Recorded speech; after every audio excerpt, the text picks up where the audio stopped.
Hey friends, and welcome back to another episode of Socialites podcast. I'm Gustav Hultgren, your host. Today we're going to talk to Jens Bruno, who works for Grain Alliance here in Ukraine.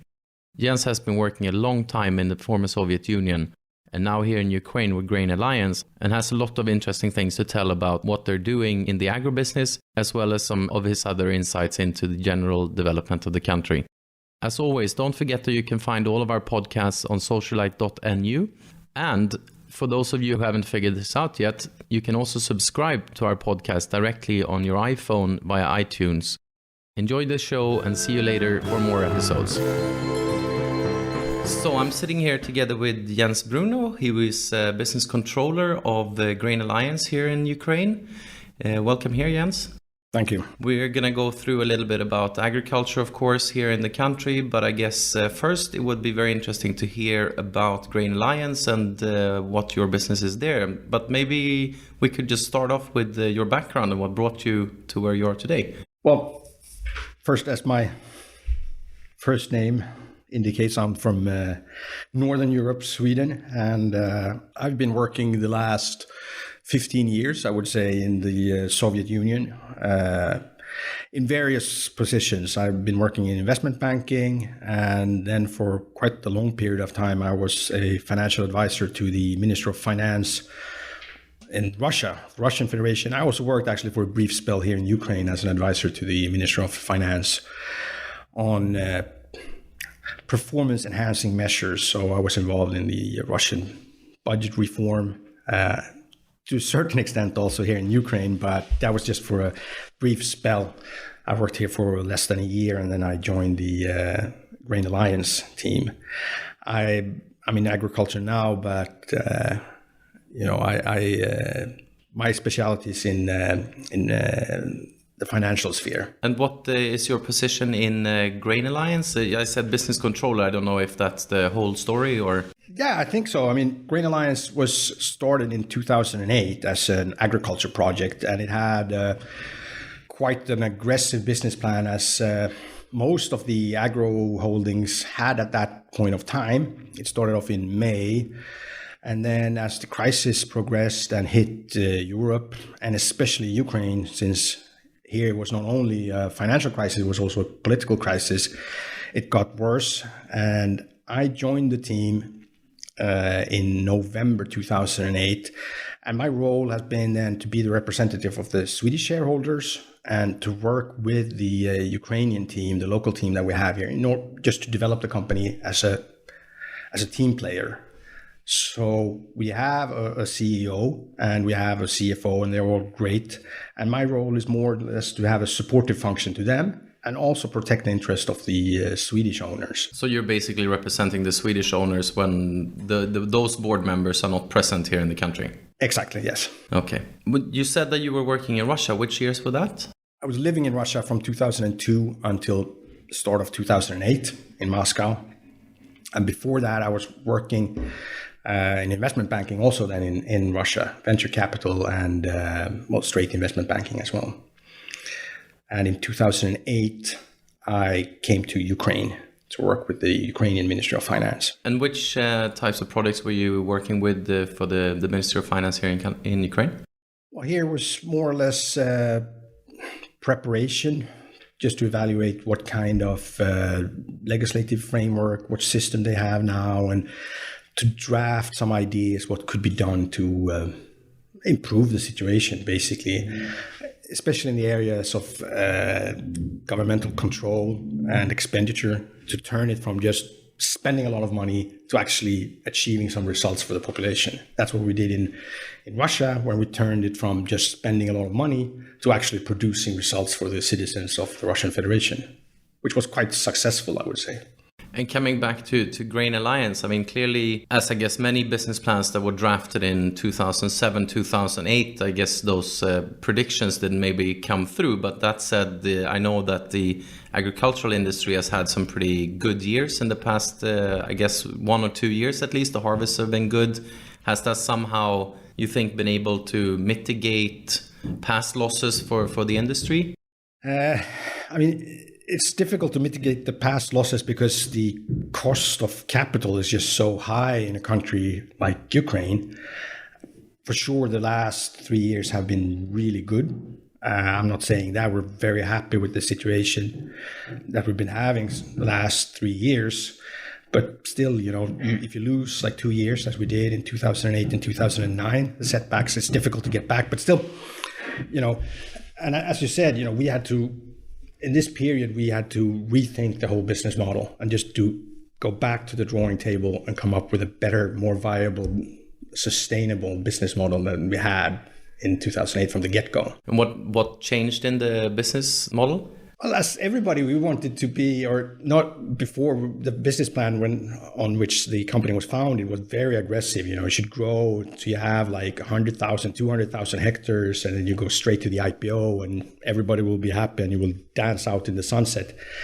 And that turned to be completely unrealistic. And we just decided we need to control everything that we have now and have to make money now, not on future profits, not to have a business plan that's based on any kind of future profits, just the profits that we can generate now and to maximize those profits. So we scrapped the old business plan and then we basically came up with a couple of core values in our business. And the first one was profitability before size. It doesn't matter how big you are if you're losing big time money. So it's better to be small and have a high margin on that small area than to be the biggest and the baddest. So profitability before size. Also, no expansion on the account of profitability. So we cannot add on more land just to become bigger. We can add on more land if we can maintain or increase the profitability of the company. And that's maintain the same margins. That was one. The second one was that we have to have work in a longer perspective. So we have to have very detailed and realistic plans of the future. And for that, we have the slogan, fail to plan, plan to fail. So if you don't plan, you're going to fail. So we actually started working first in a 5-year perspective, then you break that down into a 3-year perspective, and then you break it down in an annual budget. And if you have that, you have to move on one step further. You have to actually see that you're executing the plan accordingly. So the next sort of slogan is, what is not measured is not managed. So we try to measure everything. And that's really difficult in agriculture because there's so much people and it's so many things going on at the same time. And plus there's so many variables that you cannot really control. It's the weather, it could be the cost of fuel and all this. But still, everything that we can measure, we measure it just to be able to understand what's really happened. And also for us to be able to react in due time. If we see something's going south, something is becoming worse and worse, we can react. I think one reason why we were successful also was that we sort of stopped our expansion plan. So we started off at 27,000 hectares. Today we control around 50,000 hectares, which is a lot for any agriculture business. But compared to some of my colleagues in the business, they have such a huge land bank, so it's very difficult to get everything under control and make it profitable. Where we, on the other side, we could actually make everything profitable and take control of all our activities. So the control systems that you have in place now, are those things that you were able to bring in from abroad and implement here, or is it things that you had to redesign from scratch here in the country to fit local circumstances? Yeah, that's the funny thing, actually, because when I started out, I thought that, agriculture has been around since, the birth of mankind. So there should be templates, there should be software, there should be models for actually running an agriculture. And there's models, there's software for small farms in the US and Europe, but they're really small. They're like 1,000 hectares, 2,000 hectares, the biggest, maybe 3,000 hectares. But, it's comparable to if you have a small agriculture, it's like navigating a small yacht. And you can compare that to commandeer a battle cruiser. So it's a completely different story. So when I started out in 2008, me and my colleagues, we were looking, Could we steal some ideas? Could we benchmarks? Could we just do the same as they're done somewhere else? I mean, that's normally the most reasonable thing to do. And we looked around, and to my surprise, there was nothing around. There was no software available. There was actually very few cases of successful large-scale farming. There has been attempts, China, not very successful, Soviet Union, not successful. And then there are attempts in South America. They are more successful, yes, but it's a different type of farming. They have genetically modified crops, so it's a different type of farming from the Ukraine and sort of Russian style of farming. So what we had to do was actually start to build our own system. And here I think one of the benefits of actually doing business in Ukraine is because you have all these talent available when it comes to IT and engineers. I don't think this would have been possible for us to create such a system anywhere else in the world. So we have basically designed our own system, our own approach. We have made a lot of mistakes, but we have also learned a lot, and we have been able to correct those mistakes. We've had some other discussions here on the podcast with interviewees about the environmental impact on agriculture in the country, and specifically CSR as well, which is corporate social responsibility, as you know, and the impact that this has specifically on big companies like Grain Alliance that are, trying to establish themselves. You come to a new village and you want to lease the land, and you get more or less pushed into doing a lot of projects for the local community, which is obviously positive both from your side and from the people that live in the community, but also, of course, it puts somewhat of a financial strain on the project. The overall question is, do you think that this is something that is appreciated by the general population in the region, or do you think this is more money that goes into the political capital of local politicians? What's your take on this? I mean, I think there's first two aspects. First, you have like the sustainability aspect and the environmental aspect of the whole thing. And I mean, for us, we want to maximize our profits, but we want to maximize our profits over a foreseeable or a long period of time. So that's why we, as I think one of the first larger agro holdings in Ukraine, invested into our own in-house soil sampling laboratory, that we actually could measure the quality of the soils. So if we go into a village and we get new lands, we take tests, we can see the acidity, what kind of nutrients are in the soils. And we also make sure that we avoid soil exhaustion. Otherwise, it's fairly easy. You get a lot of land and you start making sunflower or growing sunflower after sunflower and after sunflower, and you exhaust the soils and you leave the poor villagers in a wasteland.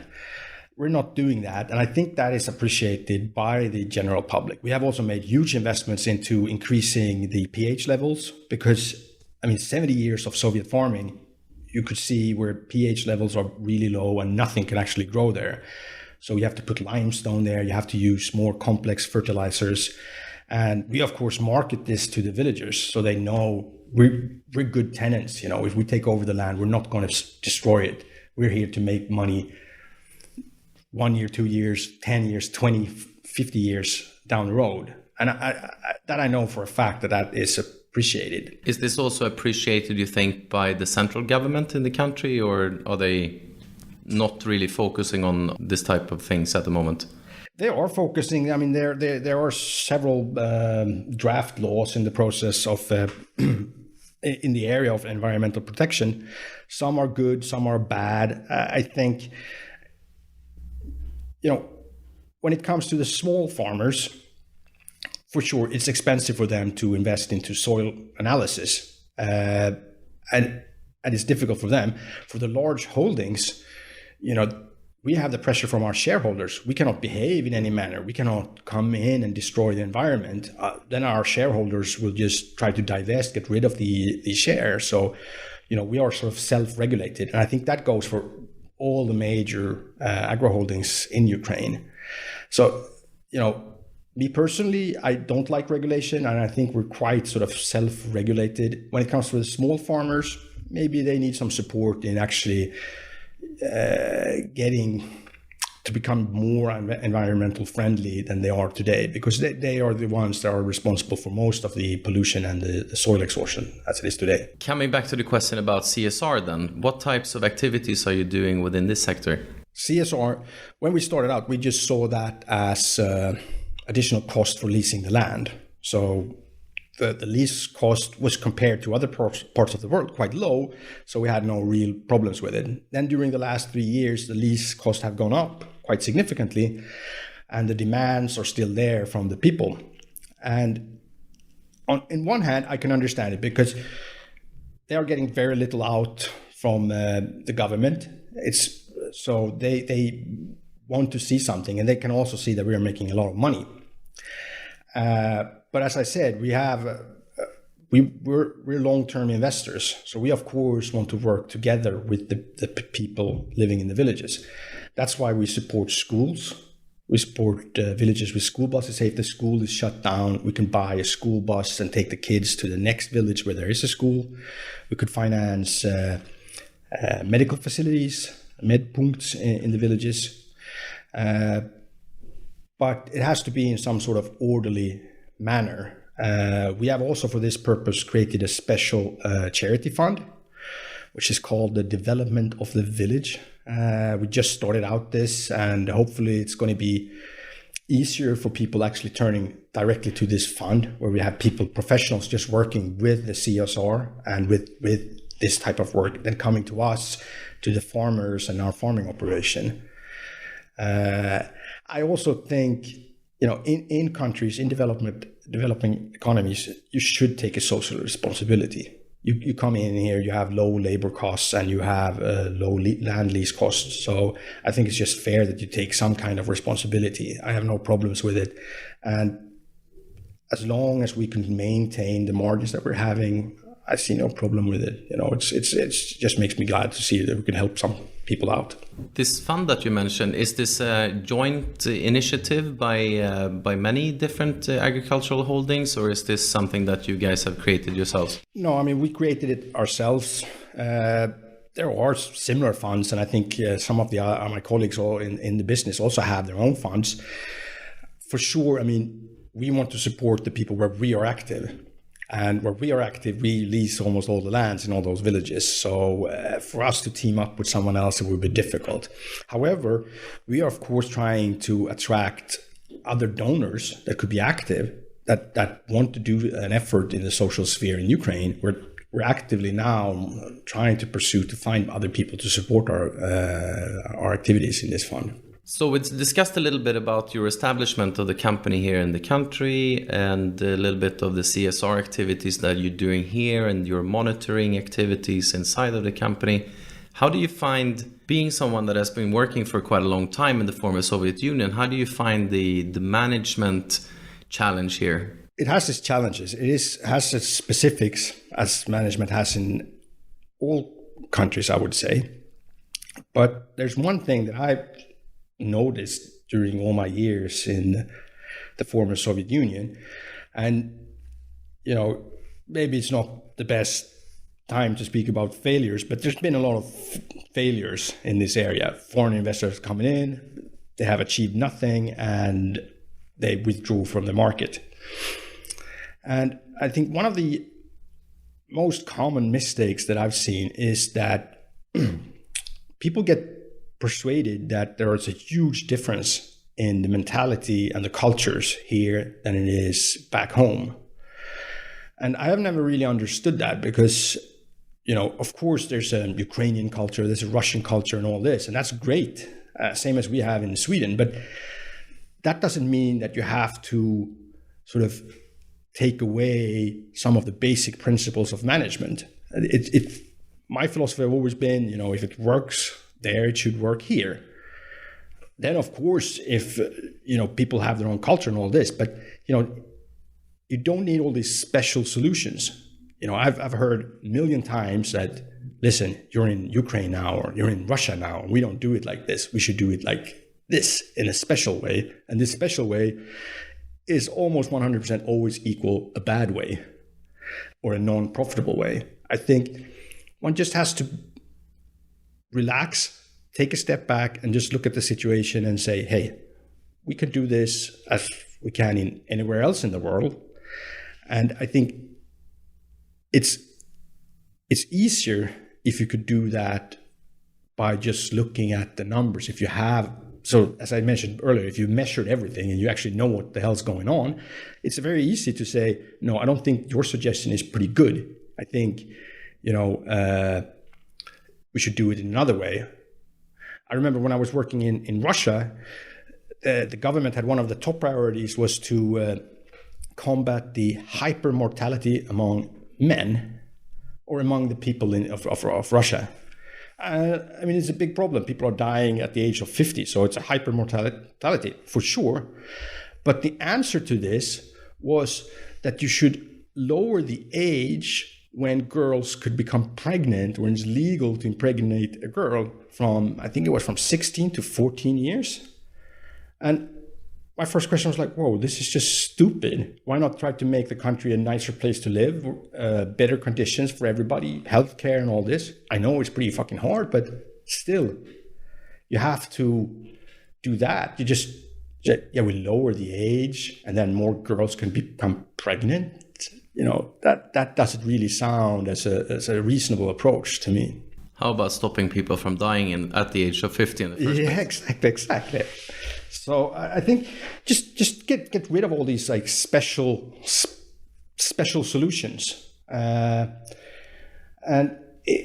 in Ukraine, you always hear a lot about the special Ukrainian soul and all this. And for sure, I'm not saying that the Ukrainian culture is not special, but when it comes to running a business, there are things that works and there are things that do not work, and they are universal. They could work in China, they could work in Africa, they work in Sweden, and they should work here in Ukraine. And that is just basically, make a plan, stick to the plan, and then measure the outcome. Then normally you're quite successful. It's not that hard. But when you start doing these kind of things that you're not really supposed to do, then it goes south really quick. Do you think this is a question of slightly older generation being too involved in these things, and maybe they're drawing on lessons from past times? Yeah, for sure. There's also one thing, speaking about the generations, which is problematic in the Ukraine and in Russia.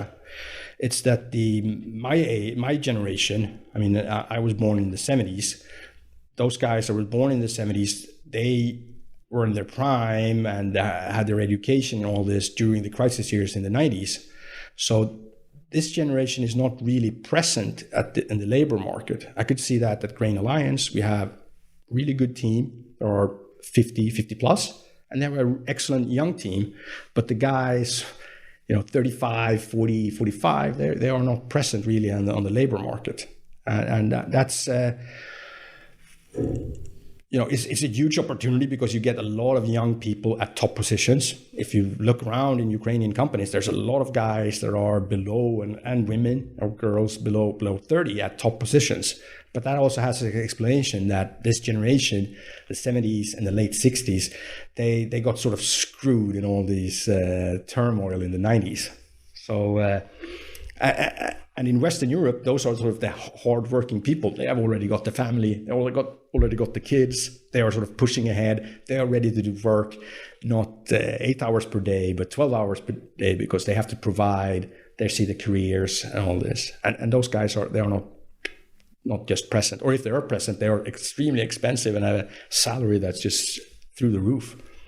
I've heard the argument from a few places about this generation gap that you're talking about, and just this age category, as you say, in back home, right? Wherever that is outside of Ukraine, a big chunk of your expenditure is obviously your mortgage.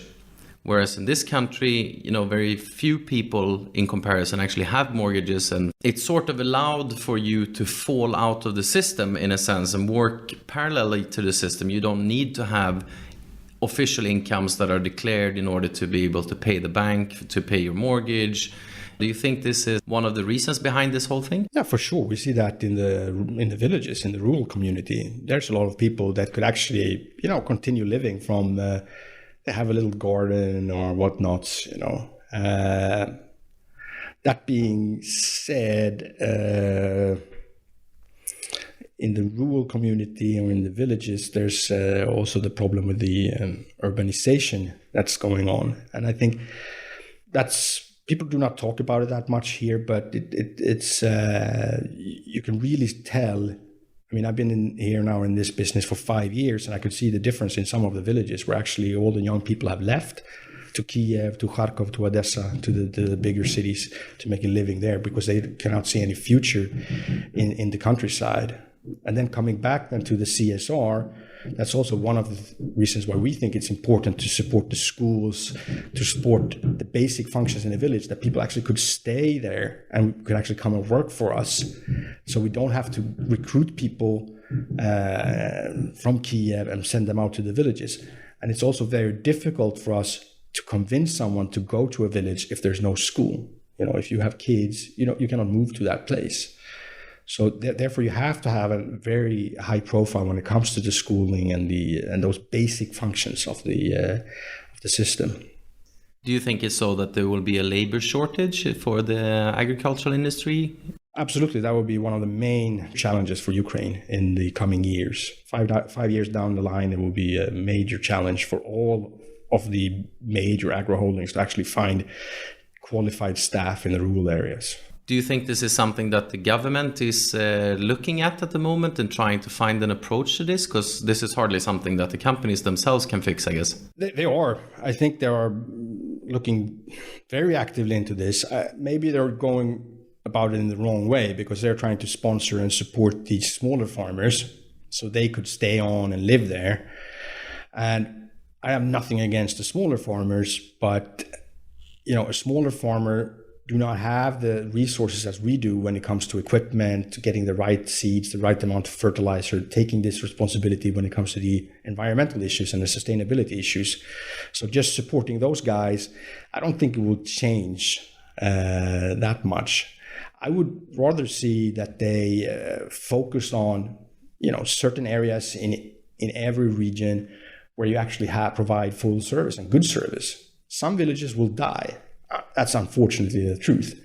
But it's better that some of those villages will die off than having, whole areas just with little people here and there living, and there would just be elderly people not in need of any social support.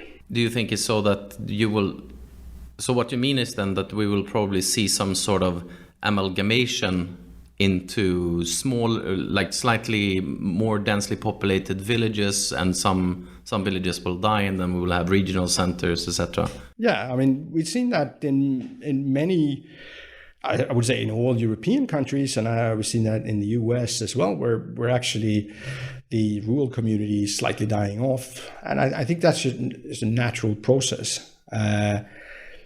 You could decide then to be involved in this and try to influence sort of the flows of people, or you could just say, okay, whatever will be, will be. And I think the first attempt is better the first approach is better just to try to do something.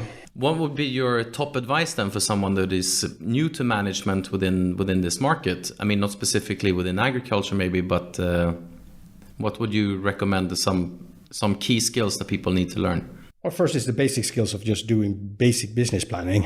And then in any emerging economy, this is not typical for Ukraine, it's for all emerging economies, there is the issue of control. So you have to put a lot of emphasis on financial control.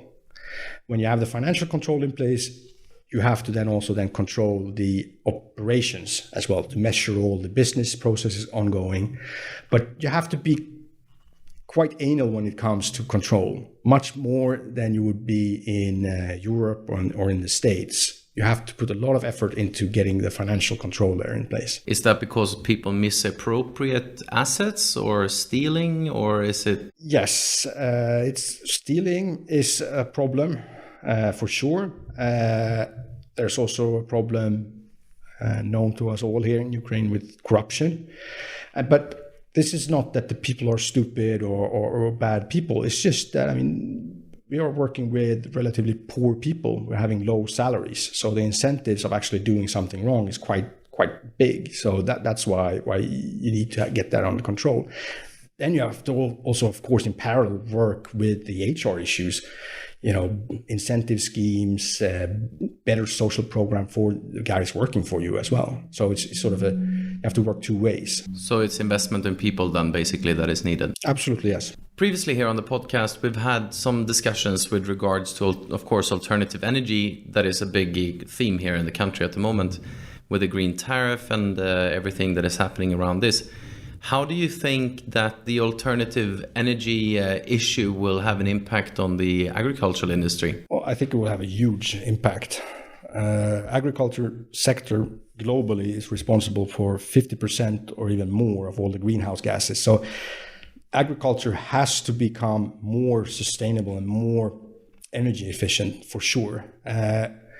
How that could be? Well, it could be with the new modern equipment for sure, but I think also that the agriculture has to, you have to find ways, you have to find new energy crops, you have to find ways to use the waste that you're getting and produce energy from that. You also have to look at ways of actually doing farming which reduces carbon emissions.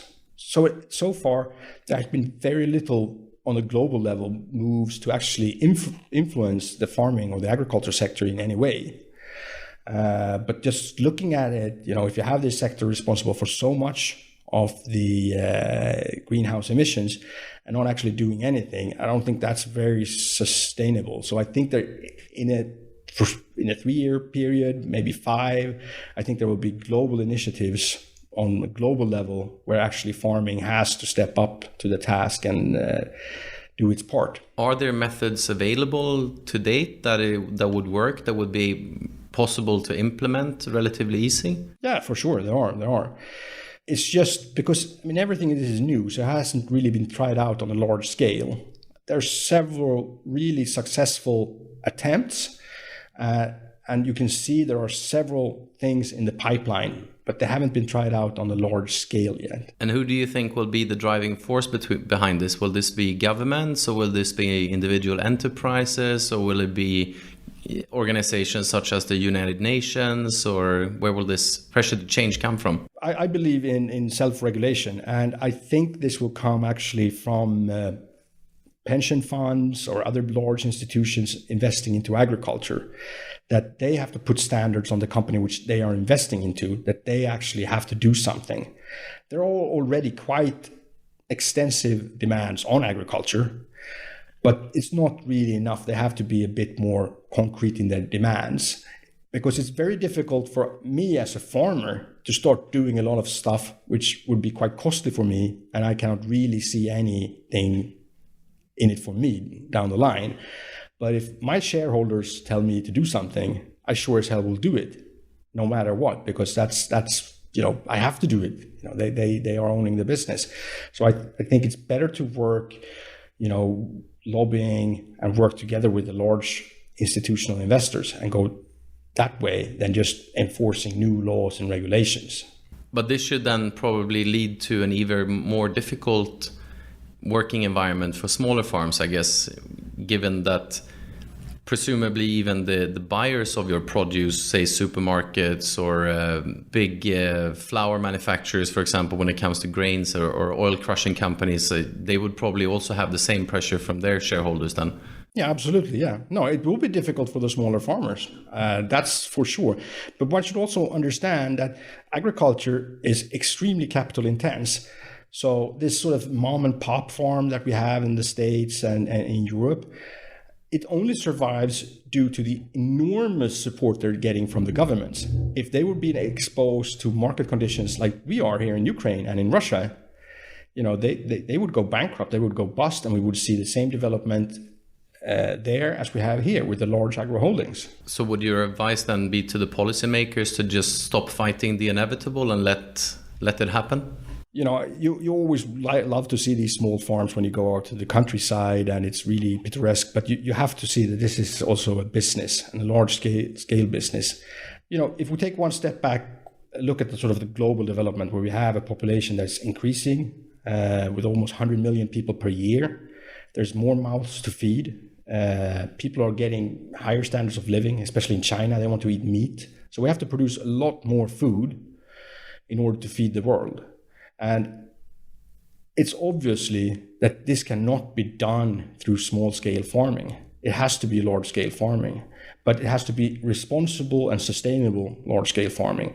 So I think it's, as you said, postponing the inevitable. I think you just have to put standards there, sort of to set the framework for the large-scale farmers, and then just step back and see what's happening. Because it's a huge task for the planet as a whole to get all these food on the table for more and more people. We've been talking quite a lot about Ukrainian agriculture. What is it in your mind that makes Ukrainian agriculture so attractive?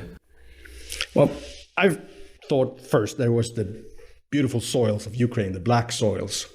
But then when I started working with it, I understood that, yes, the soil is great, but it's not that makes actually Ukraine so attractive for agriculture. It's actually the logistics. The second question is like, okay, so why is the logistics so good here in Ukraine? And that is also due to the Cold War and the Soviet defense spending. They put billions and billions of rubles into building a great railroad network, huge Black Sea ports. And that is, I would say, the real benefit of Ukrainian farming, that you could actually, at a low cost, really quickly ship your produce to the major importer markets. And then you just look at the map. So it's very close to Northern Africa. It's close to Turkey, the Arab countries. You could easily ship it through Asia. If you look at the other sort of exporters in the world, Brazil, Argentina, the States, I mean, they're just further away from the major importers. So what makes Ukraine so attractive, it's part of the soils for sure, but most of all, it's actually the logistics and the geographical location of the country that is so close to all the major importers. Do you think we will see the moratorium being lifted anytime soon, or is this something that will be perpetually moved forward? That's like the million-dollar question. I don't know. We're fine with the system as it is now. If there will be possible for us to buy land, we will sure try to do it. Will it be possible in 2016, as the politicians claim? I doubt it. In 2017, I also doubt it. But we're in Ukraine, so you really never know, I think for the country as such, it would be better if you keep it for at least 5 more years. Just rushing it, it could create a catastrophe. It could be an insider market that you wouldn't, and everybody will lose out on that. So hopefully we will see it will be around for at least 5 years more. But you never know. It's Ukraine. Is this something that you are absolutely certain that will happen in the next 3 to 5 years? I'm almost absolutely certain that the genetically modified crops will be all over. That we will all be eating genetically modified crops in 5 years' time in some way, either through a cow or just straight. But there's no way we can resist that anymore. Is this something that you would recommend for our audience? Well, I was born and raised at the coast of Sweden, at the North Sea. And one thing that I just love to do, which I think, no summer would be complete without, is actually fishing your own shellfish and then cooking it. That's absolutely marvelous.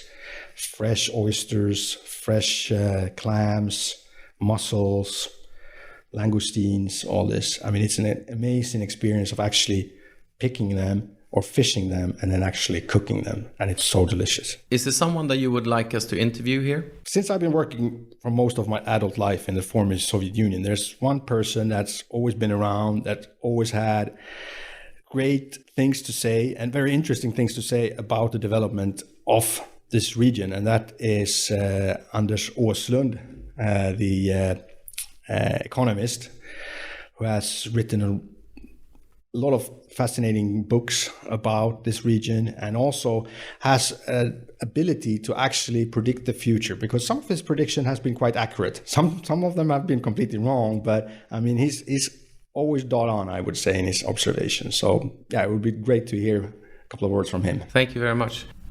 Well, that wraps it up for today. I would just like to extend, of course, a big thank you to Jens for coming here and taking the time to sit down and sharing your thoughts about things with us.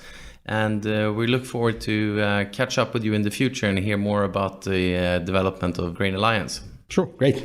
Thanks. So I hope you enjoyed today's show with Jens Bruno. Of course, if you are interested in getting in touch with Jens, you can contact us via socialite.nu and we'll put you in contact with him. Take care, everybody, and see you soon at socialite.nu.